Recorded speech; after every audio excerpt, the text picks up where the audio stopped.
صحیح ظاہر ہے جنہوں نے توسیع لینی تھی انہیں بھی معلوم تھا کہ ہم انہیں سپورٹ دیتے ہیں اور اس پہ سودا کرتے ہیں اور اس پہ سودا کرنے کی کوشش کی جا رہی ہے اور ابھی اور کوشش کی سودا ہو جائے گا. دیکھیے ان کا ٹارگٹ میں بتا سکتا ہوں, ہوگا نہیں ہوگا تو اللہ جانتا ہے. کوشش تو کر رہے ہیں مگر دیکھیں نا سیاست میں عوامل اتنے پیچیدہ ہوتے ہیں کہ آپ برسوں بعد کے بارے میں کوئی پیشین گوئی نہیں کر سکتے. اور وعدے تو بہت سے لوگوں نے کر رکھے ہیں, تو وہ کس سے پورا کریں گے میں نہیں کہہ سکتا. وعدے کتنے سخت ہیں, کتنے یہ بہت سارے وعدے ہیں, ہمیں تفصیل معلوم نہیں ہے, مگر یہ تو ظاہر ہے بہت سے لوگوں کو بہت سی رعایتیں ملی ہیں. چلیے یہ بتا دیں وعدے کس قسم کے ہیں, چلے کچھ ہنٹ دے دیں. وعدے رعایتوں کے وعدے, فائدہ پہنچانے کے وعدے. دیکھیے جب انہوں نے یہ کرنا, اسی سے جو شہباز شریف کا بیانیہ جو دراصل چودھری نثار کا بیانیہ تھا وہ پریویل اسی لیے کیا کہ یہ موقع چاہے, بڑا اچھا موقع ہے جی, یہ مخمصے کا شکار ہیں, ہم آگے بڑھتے ہیں, ہم کہتے ہیں جناب والا ہم اس سے زیادہ ڈٹائی کے ساتھ آپ کی خدمت کریں گے. اقتدار حاصل ہو جائے گا تو پھر بقول پیر پگاڑا کے جب تو کمزور ہوتے ہیں تو پاؤں پڑتے ہیں اور جب طاقتور ہوتے ہیں تو گریبان پکڑتے ہیں. ان کے وعدوں کا کیا بھروسہ ہے. وہاں سے یہ کھیل شروع ہوتا ہے. اب کھیل کیا ہے, یا تو مڈ ٹرم الیکشن لے لیے جائیں کسی طرح, چانس ہے اس کا, دباؤ ڈالو, اس کا چانس کتنا ہے میں نہیں کہہ سکتا, کیونکہ حالات پہ منحصر ہوتا ہے نا کہ عمران خان کی پرفارمنس کیسی رہتی ہے اگلے چند مہینوں میں. اگر ان کی پرفارمنس اچھی رہتی ہے, اکانومی سٹیبل ہو رہی ہے, ڈالر کی قیمت مستحکم ہو گئی, اسٹاک ایکسچینج ٹھیک ہے, اور کچھ اور کام وہ کرتے ہیں, مثلا ایگریکلچر میں وہ کام کرتے کھاتے ہیں, اور اگر وہ کچھ نہ کچھ ڈیلیور کرتے نظر آتے ہیں, کچھ گورننس بہتر کرتے تو کچھ گورنر بہتر کرتے ہیں, تو پھر نہیں ہوگا. لیکن چانس تو بہرحال موجود ہے. یا تو مڈ ٹرم الیکشن لے لیے جائیں, یا یہ رانا ثناء اللہ اینڈ کمپنی کی تھیوری ہے کہ 2023 میں ایسے الیکشن لے لیے جائیں نون لیگ کو وہ مواقع ملیں جو اسے ملتے رہیں. وہ مواقع کیا ہیں, وہ مواقع یہ ہیں پٹواری کو, تحصیلدار کو, اسکول ٹیچر کو, یونین کونسل کے عملے کو, الیکشن کمیشن کے چھوٹے سٹاف کو, میڈیا کو, جس کو استعمال کیا جا سکتا ہے. پانی کی طرح پیسہ بہایا جائے, ہر طرح کے جھوٹے سچے وعدے کیے جائیں, ترقیاں دینے کے وعدے کیے جائیں, سول سرونٹ سے کہا جائے کہ بھائی آپ کا خیال رکھا جائے گا. نجم سیٹھی سے کوئی وعدہ کیا گیا تھا نا, نبھایا بھی گیا. اس طرح کے الیکشن لے لیے جائیں. مڈ ٹرم الیکشن میں بھی وہ یہی کریں گے اگر انہیں موقع ملا. مہارت تو اور اس میں مرکزی نقطہ یہ ہے جو ان کے اندرونی حلقے میں بحث ہو رہی ہے کہ بھائی یہ جو لوگ ہمارے ناراض ہیں یہ جائیں گے کہاں, یہ پی ٹی آئی میں تو نہیں جائیں گے, اور اگر چاند ایک چلے بھی جائیں تو کیا ہے, کوئی فرق نہیں ہے. تو نہیں فرق تو پڑے گا اگر چلے جاتے ہیں. خان صاحب کی اپنی کیپیسٹی بھی تو کم ہے نا. چلے جائیں, جب الیکشن جیت جائیں گے وہ جا رہے ایک واقعہ آپ کو بتاتا ہوں. وہ جا رہے تھے ایم کیو ایم سے مذاکرات کرنے کے لیے 1990 کے جب وہ الیکشن ہونے تھے, تو والد گرامی نے میاں نواز شریف اور شہباز شریف صاحب سے کہا, آئی وٹنس نے مجھے بتایا جو اس میٹنگ میں موجود تھا, کہ ایم کیو ایم سے وعدے کر لینا, جو مانگے دے دینا. اچھا, کہنا کیا کر دیں گے, جب عمل درآمد کا وقت آئے گا تو دیکھا جائے گا. مہارت ویسے رکھتے ہیں. اور کیا فرمایا شہباز شریف صاحب نے, اور کیا فرمایا شہباز شریف صاحب نے بہت کچھ فرمایا, خاص طور پہ خصلت کے حوالے سے جو انہوں نے ہارون صاحب بات کی. خصلت وہ کس قسم کی بات ہے؟ انہوں نے کہا خصلت ہے, چونکہ اردو ان کی کمزور ہے نا, تو یہ پنجابی کے سلینگ کے لفظ استعمال کرتے ہیں. خصلت لاہور میں کہا جاتا ہے بدنیتی کو. انہیں یہ کہہ رہے ہیں کہ یہ بدنیت ہے, یہ آپ کو توسیع نہیں دینا چاہتے تھے. جب ہم نے آپ کو میسج بھیجا اور یہ واضح ہو گیا کہ ہماری حمایت سے آپ کو توسیع مل جائے گی, تب یہ ڈھب پہ آئے. یہ ہے اس سے مراد. باقی وہ کہتے ہیں جھوٹ بولا. ان کی بھتیجی نے تو کبھی جھوٹ بولا ہی نہیں. جو اس نے کہا جھوٹ سے اگر شہباز شریف صاحب کو نفرت ہے, جب اس نے کہا تھا لندن تو کیا پاکستان میں بھی میری جائیداد نہیں ہے. اپنی سے کون نفرت کرتا ہے ہارون صاحب, کیا باتیں آپ کر رہے ہیں؟ نفرت کی نہیں بات, جھوٹ. اگر آپ جھوٹ کے خلاف ہیں تو اس سے بڑا جھوٹ تو پاکستان کی تاریخ میں کم بولا گیا ہوگا. اس پہ تو کوئی اعتراض انہیں نہیں.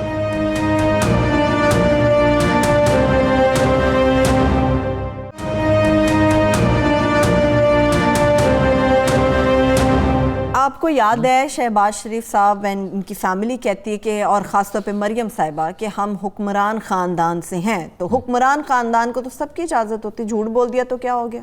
کون سی قیامت آ گئی ہارون صاحب؟ وہ تو کہتے ہیں سیاست کی آنکھ میں حیا نہیں ہوتی، وہ تو ٹھیک ہے، لیکن یہ کہ جو الزام آپ دوسروں پہ عائد کر رہے ہیں، آپ وہ شہباز شریف صاحب یہ کہتے ہیں میں نے ایک دھیلے کی کرپشن نہیں کی، ایک دھیلے کی کرپشن نہیں کی۔ دھیلوں کی اب وہ جو اربوں روپے کی ٹیٹیز ہیں وہ کیا ہیں؟ یہ کہتے ہیں عمران خان سے بڑا جھوٹا کوئی نہیں، عمران خان صاحب نے بھی بہت سے ایسے وعدے کیے جن وہ پورے کرنے کے لیے نہیں تھے، قطعاً نہیں تھے۔ 50 لاکھ مکان نہیں بن سکتے، 1 کروڑ نوکریاں نہیں نکل سکتے الیکشن جیتنے کے لیے ان کا۔ لیکن جو آپ کہہ رہے تھے میں نے ایک دھیلے کی کرپشن نہیں کی، ایک دھیلے کی کرپشن نہیں کی، تو اسٹیبلشمنٹ کے سامنے سجدہ ریز کیوں ہو گئے؟ اس کا جواب کون لے گا ہارون صاحب؟ اور وہ صحیح کہتے ہیں، ایک دھیلے کی نہیں کی، اربوں دھیلوں کی ہے۔ مجھے یہ بتائیں، وہ کہتے ہیں میرے خلاف اربوں ڈالر کی، چلے ان کے نزدیک ڈالرز دھیلا ہوگا نا ہارون صاحب، سمجھیں آپ، سیاست ایسے ہی ہوتی ہے۔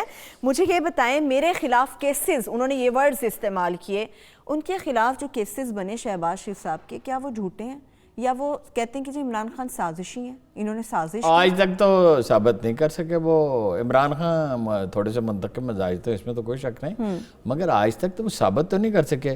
وہ ٹی ٹی کا جب ان سے پوچھا جاتا ہے نواز شریف صاحب سے، شہباز شریف صاحب سے، وہ کہتے ہیں میری بیگم صاحبہ کو پتہ ہوگا، میرے صاحبزادوں کو پتہ ہوگا۔ نواز شریف صاحب نے تو کسی ایک سوال کا جواب نہیں دیا، شہباز شریف صاحب نے بھی کسی سوال کا جواب نہیں دیا، بنیادی سوال کا۔ حمزہ شہباز نے بھی یہی کیا، وکیل سے پوچھ کے بتاؤں گا، اگر وہ سچے ہیں تو وہ بتائیں کہ یہ پیسہ ان کے پاس کہاں سے آیا، یہ ٹی ٹیز جو آ رہی تھیں یہ کہاں سے آ رہی تھی، کیوں آ رہی تھیں؟ جن لوگوں نے وہ ٹی ٹیز بھیجیں سب جانتے ہیں کہ وہ ان میں سے تو بعض نے کبھی کراچی نہیں دیکھا تھا، تو لندن سے ٹی ٹی کیسے بھیج دیا؟ کیسے بھیج سکتے ہیں؟ لیکن ہارون صاحب وہ تو آپ کو یاد ہے کہ انہوں نے تو سارا مدعا اپنے والد اور دادا پہ ڈال دیا، امیر شریف صاحب پہ ڈال دیا سارا مدعا کہ وہی بتائیں گے، اب وہ کہاں سے بتائیں گے؟ وہ جھوٹ نہیں تھا، سچ بھی جب یہ کہہ رہے ہیں انہوں نے جھوٹ بولا ہے، عمران خان صاحب نے بہت سی غلط بیانیاں کی ہوں گی، کی بھی ہیں، تو یہ کہاں کے سچے ہیں؟ چلیے یہ بات یہ ہے کہ اب اسٹیبلشمنٹ پہ نکتہ چینی وہ نہیں کریں گے، اب وہ تمام نکتہ، اب ہدف ہوگا عمران خان، اور صرف نکتہ چینی نہیں کریں گے، یہ شریف خاندان کا طریقہ نہیں ہے، وہ کریں گے کریکٹر اسیسینیشن۔ اور جو بات وہ نہیں سمجھتے وہ یہ ہے کہ عمران خان کے پاس ایسے ہزاروں رضاکار ہیں کہ وہ جواب میں ویسا ہی ایک طوفان اٹھائیں گے، اور پھر اگر اس راستے پہ یہ چلے جس کی آج انہوں نے بگننگ کی ہے، تو پھر وہی بالکل کشیدگی کا سارا ماحول پیدا ہوگا۔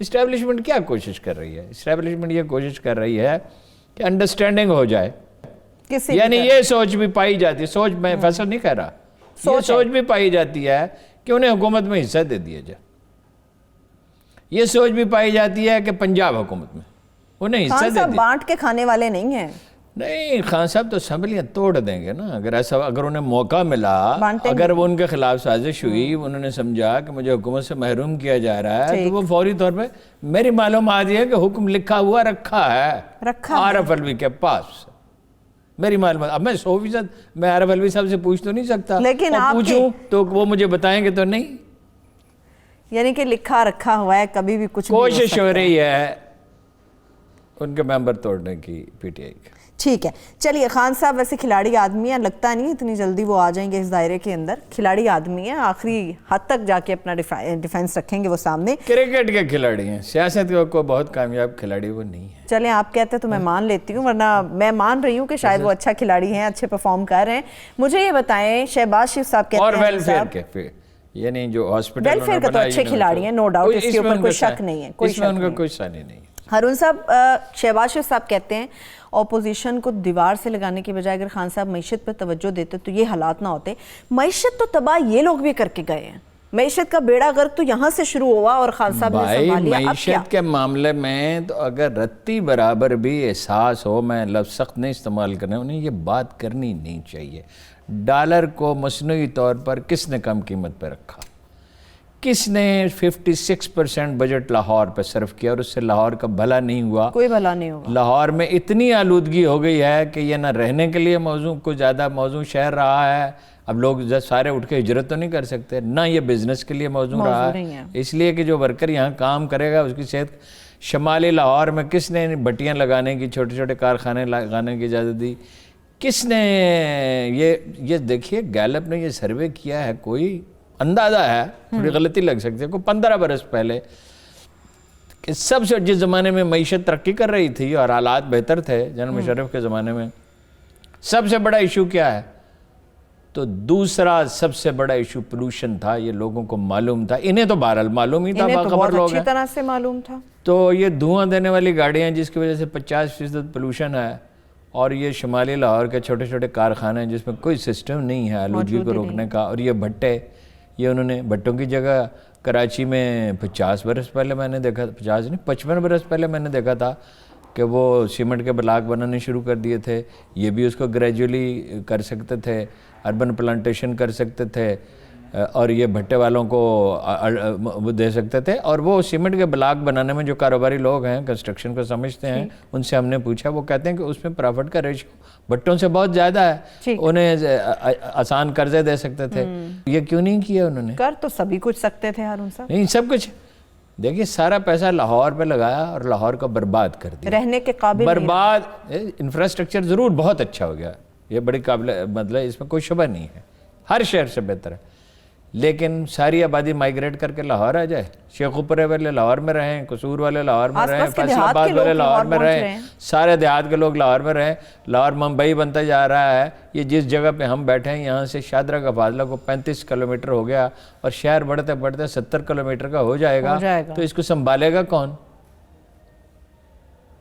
یہ تو انہوں نے شاید نہ سوچا. لیکن مجھے بتائیں ہارون صاحب، معیشت کی بحالی کے لیے 60,000 کنال کا منصوبہ، جنگل لگانے کا منصوبہ تو عمران خان نے بنایا. یہ منصوبہ تو بنایا نا، 16,000 کنال انہوں نے پشاور شہر کے قریب لگایا نا جی. 1 ارب درخت لگایا. انہیں تو کوئی پہلے 2 سال انہوں نے کافی کوتاہی کی، 1.5 سال عمران خان صاحب نے، لیکن اب تو اس معاملے میں وہ مستعد ہیں. اور مجھے امید ہے کہ اگر اس پہ وہ 10 ارب درخت لگانے میں کامیاب رہے، جو پوٹھوہار میں بہت زیادہ لگ سکتے ہیں، اور لگنا تو سارے ملک میں چاہیے، تو اس سے صورتحال بہتر ہو جائے گی. ٹھیک ہے، صورتحال تو بہتر ہوگی. لیکن جو جس چیز کے اوپر آ کے نقطہ اٹھا رہے ہیں شہباز شریف صاحب، وہ معیشت کے حوالے سے، چلیے مان لیا ان کو یہ باتیں نہیں کرنی چاہیے. اور معیشت آخری دن 200 ارب روپے بانٹے، 200 ارب. وہ کہتے ہیں 1.5 سال سے 100 ارب کے ٹیکس معاف کیے.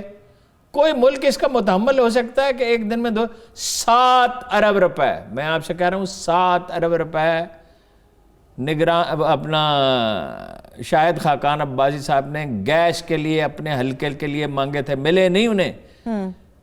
تو گیس ہے کہاں دینے کے لیے؟ 60% گیس ہے آپ کے پاس، جتنی درکار ہے اس کا. زر مبادلہ آپ کے پاس ہے نہیں امپورٹ کرنے کے لیے، اور آپ گیس دھڑا دھڑ دیتے جا رہے تھے. کس لیے دیتے جا رہے تھے؟ آج کرائسس ہے نا، تو اور قرضے کتنے لیے؟ پاکستان کی پوری تاریخ میں جتنے قرضے لیے تھے زرداری صاحب نے اور نواز شریف صاحب کے دور میں، اس سے 2 سے 3 گنا قرضے لیے گئے. تو وہ واپس نہیں کرنے. یہ 17 ارب روپے جو سبسڈی ہے، پہلے یہ 260 ارب روپے گئے اس پہ کم از کم، اورنج پہ 17 ارب روپے اس کے، 12 ارب روپے منیمم میرے خیال اس سے زیادہ یہ میٹرو بسوں کے. اور پھر میٹرو بسوں پہ سواریاں چڑھانے کے لیے جو بسیں تھیں ان پہ خدا جانے کتنا پیسہ خرچ ہوتا رہا. تو یہ اس سے تباہی نہیں آئی معیشت کی. یہ سارے فیصلے عمران خان نے کیے تھے. وہ کہتے ہیں ہم نے جو کیا وہ سو کیا، 70 سال سے جو ہوا سو ہوا، 1.5 سال میں جو بیڑا غرق کیا نا اس سے کہیں زیادہ یہ خان صاحب نے کر دیا. ہم یہ کہہ سکتے ہیں کہ عمران خان صاحب کمپیٹنٹ حکمران ثابت نہیں ہوئے، یہ بات درست ہے، لیکن معیشت کی تباہی کی بنیاد زرداری اور انہوں نے رکھی نواز لیگ کی طرف سے. مشرف کے دور میں معیشت بہترین تھی، بہتر ہوئی ہاں، اور آخری برس کے سوا. ٹھیک ہے، چلیے میں بریک کی طرف ابھی بڑھ رہی ہوں ہارون صاحب. بریک سے واپس آ کے معیشت سے متعلق تو بات کروں گی، مگر اس کے ساتھ ساتھ چونکہ شہباز شریف صاحب کی بات ہو رہی ہے تو بڑے بھائی صاحب کی نواز شریف صاحب کی بات ہوگی. بڑی امپورٹنٹ ملاقات ہوئی ہے حامد کرزئی صاحب سے، نواز شریف صاحب کی تیمارداری کی غرض سے ہوئی ہے. بس اصل مقصد کیا تھا اس ملاقات سے متعلق میں بات کروں گی، لیکن اس سے چھوٹی سی بریک کے بعد.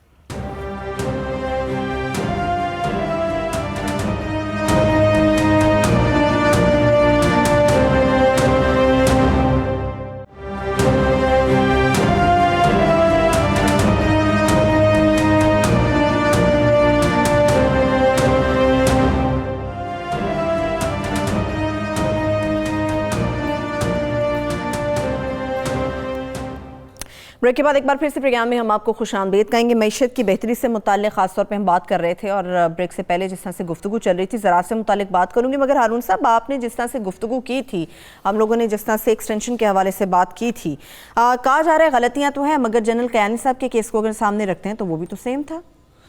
نہیں, میں نے یہ نہیں کہا بہت غلطیاں, ہم نے اس مفروضے پہ بات کی کہ جو غلطیاں فرض کیجئے غلطیاں سپریم کورٹ نے انہیں غلطیاں قرار دیا. جب سپریم کورٹ نے کہہ دیا فرض کیجئے سپریم کورٹ کی رائے درست نہیں ہے تو بہرحال سپریم کورٹ کے فیصلے پہ عمل تو کرنا ہے نا. میں نے تو اس کی وضاحت کی کہ نوٹیفیکیشن کیا وزیر اعظم لکھتا ہے. ہاں صحیح ہے. چلیے اب آپ نے زراعت سے متعلق ہم گفتگو کریں گے. نہیں, زراعت میں یہ کہتے ہیں نا جی تباہی ہو گئی تو کپاس کی پیداوار آدھی رہ گئی. 1,40,000 بیل سے یا 1,50,000 بیل سے گانٹھوں سے 80,000 رہ گئیں. یہ عمران خان کے دور میں ہوا یہ واقعہ. یہ واقعہ تو ان کے دور میں ہوا. اور اس کے لیے کرنا کیا تھا آپ کے خیال میں؟ کوئی بہت بڑا, یہ ٹھیک ہے ایک زراعت کو بہتر بنانے کے لیے زمین کی لیزر لیولنگ ضروری ہوتی ہے, پانی کا بہتر استعمال جیسے ہو جاتا ہے, کوئی 40-30% پانی بچ جاتا ہے, ٹھیک ہے, پیسٹیسائڈز اچھی چاہیے ہوتی ہیں, کھاد بر وقت چاہیے ہوتی ہے, یہ سب چیزیں ہیں. لیکن بیج کے لیے کیا کرنا تھا؟ اگر آپ بیج بنا نہیں سکتے تو ہم بنا کیوں نہیں سکتے؟ دنیا کا 17% سٹرس پاکستان پیدا کرتا ہے تو یہ کام ہم کر سکتے ہیں. ہم نے اور بہت سے کام کیے. ہم نے گندم کی پیداوار اتنی بڑھا لی, ہماری آبادی جو ہے وہ کتنے گنا بڑھی ہے پاکستان بننے سے آج تک. مغربی اب یہ پورا پاکستان ہے 7 گنا بڑھی ہے. اس کے لیے گندم ہم امپورٹ نہیں کرتے. تو ہم کپاس کا بیج کیوں نہیں بنا سکتے؟ فرض کیجئے نہیں بنا سکتے, کیا ہم خرید بھی نہیں سکتے؟ یہ تو دانستہ تھا. اور یہ نئی حکومت بھی کمال ہے کہ کوئی اس کی توجہ نہیں ہے. عمران خان صاحب اس کا رونا بہت روتے ہیں, لیکن توجہ اور لمز کے کہ وہ اس کو دے دیا پروفیسر کو. بھائی لمز کا پروفیسر بہت لائق ہوگا, بہت ان پر پٹ دے سکتا ہے, مگر جہانگیر ترین صاحب آپ تو خود کاشتکار ہیں, آپ سے بہتر کون کر سکتا ہے؟ شاہ محمود ہیں اور کتنے لوگ ہیں. تو زراعت و تباہ تو ان کے دور میں. اگر ہماری کپاس کی پیداوار جو ہے 150 بلین گانٹھ تک 1.5 لاکھ تک تھی تو یہ اس سے تو دگنی ہونی چاہیے تھی.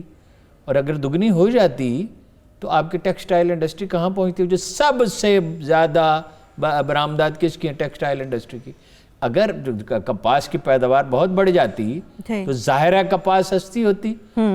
اب ایک کسان 50 من پیدا کر رہا ہے, جو 100 من پیدا کر رہا ہوتا تو قیمت ذرا کم بھی ہوتی, تب بھی اس کی آمدن بڑھتی ہے, تو اس سے برآمدات آپ کے کتنی بڑھ جاتی. آپ کی جو ہوم ٹیکسٹائل ہے اس کی تو ساری دنیا میں مانگ ہے. ابھی تو آپ نے مارکیٹ ایکسپلور ہی نہیں کی. چین ہے, جاپان ہے, سارا افریقہ پڑا ہوا ہے, سارا مڈل ایسٹ پڑا ہوا ہے. لیکن ہارون صاحب یہاں میں آپ کو بتانا چاہ رہی, مجھے ساؤتھ پنجاب کی طرف جانے کا اتفاق ہوا تھا. وہاں پہ کپاس کے حوالے سے کہا جاتا ہے کپاس بہت ہوتی تھی کبھی, مگر میں نے اس دفعہ دیکھا جب میرا وزٹ کیا تو وہاں پہ تو کپاس کا نام و نشان نہیں. کسان بدحال ہے کپاس کا. پڑتا ہے نا, علاوہ ان چیزوں کے 4 چیزوں کے جن کا میں نے ذکر کیا. سائل ٹیسٹ نہیں ہے, سائل ٹیسٹ کے بغیر حکومت کا کوئی تو ذمہ دار. بے نظیر کے 1 سال میں مجھے اچھی طرح یاد ہے 7% زراعت کی پیداوار بڑھی تھی. اگر 7% کی رفتار سے بڑھتی رہتی تو پاکستان کی صورتحال اس وقت بالکل 22% حصہ ہے زراعت کا. اور اگر وہ اب تک دگنی ہو چکی ہوتی تو اس کا مطلب کیا ہے؟ اس کا مطلب ہے کوئی 33% 34% حصہ ہو جاتا. آپ کی مجموعی قومی پیداوار میں زراعت میں وقت کتنا لگتا ہے؟ 1 سال. 1 سال. اصل تو ترقی تو انڈسٹری سے ہوتی ہے. جدید معیشت کیا ہے؟ انڈسٹری. لیکن زراعت بھی تو ایک انڈسٹری ہے. کپاس سے بھی تو آپ کپڑا بناتے ہیں, اور وہ آپ کے لیے بڑی بینیفٹ تھی, اور اب آپ کپڑا بنانے کے لیے کپاس امپورٹ کر رہے ہیں. یہ کام کریں, حالانکہ یہاں پہ بہتر طور پہ کی جا سکتی ہے. اچھا, آپ نے صورتحال کی بات کی. ایک صورتحال تو میں بدلتی ہوئی یہ بھی نظر آ رہی ہے, جو افغان صدر تھے سابق حامد کرزئی صاحب, انہوں نے نواز شریف صاحب سے ملاقات کی ہے. مجھے بتائیں واقعی تیمارداری ہے؟ چلیں نواز شریف صاحب بیمار ہیں, جا سکتے ہیں, یہ کیا آپ کو لگتا ہے لوگوں نے ایسے تھیوریاں بنا لی کہ نہیں بھی یہ ملاقات کسی اور وجہ سے ہوئی ہے؟ دیکھیں نا, بندہ جا سکتا ہے بیمار کا حال پوچھنے. اتنے کم تھے کہ وہ تو کھانا نہیں کھا سکتے تھے, ان کی تو حالت خراب تھی. مجھے یاد ہے آپ نے بتایا لندن میں بڑے اچھے کھانے پاکستانی زندگی خطرے میں ہے. اب وہ خوب کھانے کھا رہے ہیں, مزے کر رہے ہیں. بات یہ ہے کس کا مہرہ ہے جو آدمی ان سے جا کے ملا, یہ کس کا مہرہ ہے؟ یہ امریکہ کا مہرہ ہے نا.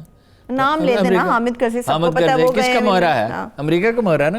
یہ پاکستان میں جو ٹیررزم ہوتا ہے اس میں یہ اس کی مرضی کے بغیر ہوتا ہے. NDS اس کی مرضی کے بغیر ہی دھماکے کرتی ہے. یہ NDS ملوث نہیں ہے. کتنے لوگ تو پکڑے گئے. نواز شریف صاحب اور زرداری صاحب آپ خیال ہے اسٹیبلشمنٹ کرپشن سے پریشان ہے؟ کرپشن سے ہوتی ظاہر ہے پریشانی تو ہوتی ہے, اتنی پریشانی نہیں ہے کرپشن کی. کرپشن ہمیشہ سے ہو رہی ہے, بڑھ گئی ہے بہت. بھارت کی بالادستی انہوں نے تسلیم کر لی تھی. زرداری صاحب نے بھی, اسٹیبلشمنٹ نے نہیں مانی, پاکستانی عوام نے نہیں مانی. یہ تو دیکھیے کوئی 8 برس پہلے 9 برس پہلے جنرل کیانی کے دور میں میں نے لکھا کہ پاکستانی فوج کے دلوں میں اتنی مغایرت پیدا ہو چکی امریکہ سے کہ یہ رشتہ اب نبھ سکتا ہی نہیں ہے. سوال ہی پاکستانی عوام خلاف ہے, اور وہ دیکھتے ہیں شب و روز کہ فلسطین میں کیا ہو رہا ہے, کشمیر میں کیا ہو رہا ہے, قتل عام ہو رہا ہے, ہر گھر محصور ہے. ایک اتنا بڑا جیل خانہ بن گیا اور امریکہ ٹس سے مس نہیں ہوتا, کوئی دباؤ نہیں ڈالتا. تو حامد علی کرزئی کا زرداری صاحب سے بھی دوستی کا رشتہ ہے, اور نواز شریف صاحب سے بھی دوستی کا رشتہ ہے. اور نواز شریف صاحب نے فیصلہ کیا تھا کہ کابل سے آگے تک ریلوے لائن بچھائی جائے تاکہ اس کا کوئلہ انڈیا پہنچ سکے. اور وہ کیا نام ہے اس کا, وہ جو اسٹیل کنگ ہے, چلیے چھوڑ جس کے گھر وہ تشریف لے گئے تھے نواز شریف صاحب, چھوڑ دیجئے. مجھے یہ بتائیں ہارون صاحب, اب نہ تو کرزئی صاحب کا کوئی اتنا اقتدار میں رول ہم دیکھ سکتے ہیں, نواز شریف صاحب ویسے آؤٹ ہوئے ہیں, زرداری صاحب کو کوئی پوچھ نہیں رہا, اب کیا فائدہ ہے انہیں؟ ہاتھ پاؤں تو مارے گئے نا. یہ نہیں, حکومت تو طالبان کو دینی ہی پڑے گی. جب ہم اس موضوع پہ آتے ہیں تو بات کرتے ہیں, طالبان کو دینی ہی پڑے گی. مگر یہ تنہا طالبان کی حکومت نہیں ہوگی, امریکہ مکمل طور پر نہیں جائے گا. افغانستان تو اپنا بجٹ ہی نہیں بنا سکتا. افغانستان کو تو کم از کم $5-6 بلین میرا اندازہ درکار ہوں گے. وہ امریکہ کے سوا کون دے گا؟ امریکہ کا اثر و رسوخ افغانستان میں رہے گا, وہ ان کے لیے حصہ مانگیں گے. تو اشرف غنی جتنے زیادہ طاقتور ہوں گے اس کے لیے نواز شریف کی بھی انہیں ضرورت ہے, زرداری جیسے دوستوں کی بھی ضرورت ہے, ایرانیوں کی بھی ضرورت ہے. وہ مجھے کوئی تعامل نہیں ہوگا کہ اگر کل وہ ایران تشریف لے جائیں. قریشی صاحب کیا بات کر رہے ہیں؟ نہیں, حامد کرزئی اور بھی سینٹرل ایشیا جائیں, مجھے کوئی تعجب نہیں ہوگا. اپنا حصہ تو وہ چاہیں گے نا. وہ شیکسپیئر نے کہا تھا کہ اگر آدمی کو یہ پتہ ہو کہ ساری عمر اس کی داڑھ میں درد رہے گا, اس کے باوجود وہ زندہ رہنا چاہتا ہے. وہ اقتدار ایک ایسی انسانی کمزوری ہے کہ اشرف غنی صاحب اقتدار کیوں چھوڑنا چاہیں گے؟ تو اگر صدارت نہیں مل سکتی, وزارت عظمیٰ نہیں مل سکتی, تو جتنا حصہ مل سکتا ہے 2-4 صوبوں کی گورنریاں مل سکتی ہیں. صحیح ہے, ٹھیک ہے. لیکن نواز شریف صاحب کے پاس مان لیا چلے گئے, نواز شریف صاحب ان کے لیے کیا کریں گے؟ ہارون صاحب, ان سے اپنی پارٹی نہیں سنبھالی جاتی, ان سے اپنی پارٹی کے لوگ نہیں سنبھالے جاتے. یہ جو قانون سازی ہوئی, یہ مشاورت ہوئی ہے, اس میں ان کے سینئر لوگ 3 بار ناراض ہیں. اس ملک کے وزیر اعظم رہے ہیں, وہ انہیں بہت قیمتی مشورے دے سکتے ہیں. وہ پاکستان کی کمزوریوں سے واقف ہیں. جب انہوں نے یہ طے کر لیا کہ انڈین بالادستی وہ قبول کرتے ہیں, تو اس کے لیے انہیں ان کے انڈیا میں کنیکشنز ہیں, ان کے اور جگہ پہ کنیکشن, ان کے عربوں کے ساتھ تعلقات ہیں, تو وہ ہاتھی مرا ہوا بھی 1.25 لاکھ کا. ٹھیک ہے, لیکن پارٹی کو کون دیکھے گا؟ مجھے یہ بتائیں آپ. پارٹی تو بکھر رہی ہے, عباسی صاحب شدید ناراض ہیں, اور بھی بہت سارے لوگ ہیں, اب 3 مختلف گروپ بن گئے. جو ان کا مفروضہ میں آپ کو بتا دیتا ہوں, وہ یہ سمجھتے ہیں, وہ جو اپنے لیڈروں سے, ایم پی اے سے, ایم این اے سے کہہ بھی رہے ہیں کہ حکومت مل جائے گی ہمیں, تو یہ جو ہماری اشرافیہ ہے سو کالڈ, اس کو حکومت کے سوا بھی کوئی چاہیے ہوتا ہے, ان کی کوئی اخلاقیات بھی ہے. اس امید پہ وہ بندے رہیں گے, ان سے میجارٹی تو کم از کم بندے رہے گی. اور عمران خان صاحب میں یہ صلاحیت نہیں ہے کہ ان کے لوگ توڑ لیں.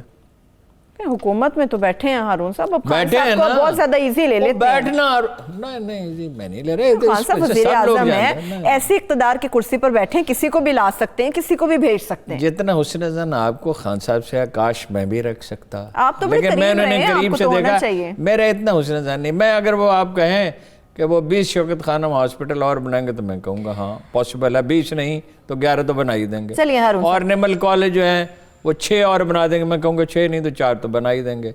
وہ ہر آدمی کا دنیا میں ایک کام ہوتا ہے, ہر آدمی کی ایک صلاحیت ہے. سیاسی صلاحیت ان کی کم ہے, اور ایڈوائزر چننے کی صلاحیت اور بھی کم ہے. لیکن ہارون صاحب چلیے, یہ تو خان صاحب پہلی دفعہ آئے وزارت عظمیٰ کی کرسی پہ, ہمیں تو عادت ہو گئی ہے زرداری صاحب کی, نواز شریف صاحب کی, ہمیں پتہ ہے وزیر اعظم کی یا صدر کی کرسی پہ بیٹھا شخص ہر کچھ کر سکتا ہے. تو میں تو خان صاحب سے یہ توقع کر رہی ہوں. ہر ایک کی لمیٹیشنز ہوتی ہیں نا دنیا میں, تمام لوگوں کی لمیٹیشنز ہوتی ہیں. زرداری صاحب کا قصہ تو پاک ہے, اور میرا ذاتی خیال یہ ہے، غلط ہو سکتا ہے کیونکہ مستقبل تو صرف اللہ جانتا ہے، اللہ جانتا ہے، بے شک بے شک. میرا خیال ہے کہ شریف خاندان بھی نہیں آ سکتا اقتدار میں. ہاتھ پاؤں تو بڑے مار رہے ہیں وہ تو مار رہے ہیں، ہاتھ پاؤں مارنے سے تو کوئی کسی کو روک نہیں سکتا، اور خواب دیکھنے سے کون منع کرتا ہے، مگر بہت مشکل ہے دنیا کا سنورنا. کیا بات تیری زلفوں کا پیچو خم نہیں ہے، اتنا آسان نہیں بے ہوتا، حد یہ خوبصورت. تو صرف اللہ ہی جانتا ہے.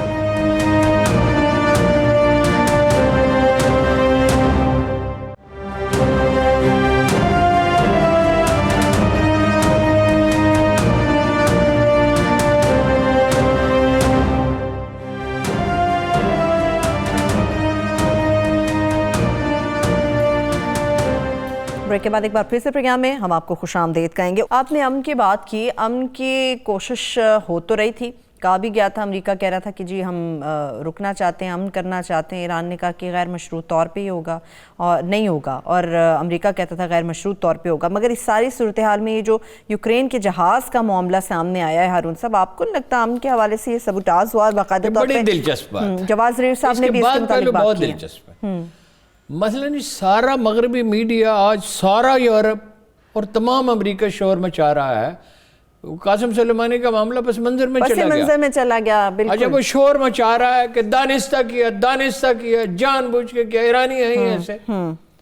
اسی طرح قومیں اپنے آپ کو دھوکہ دیتی ہیں اور اپنی تباہی کا راستہ ہموار کرتی ہیں.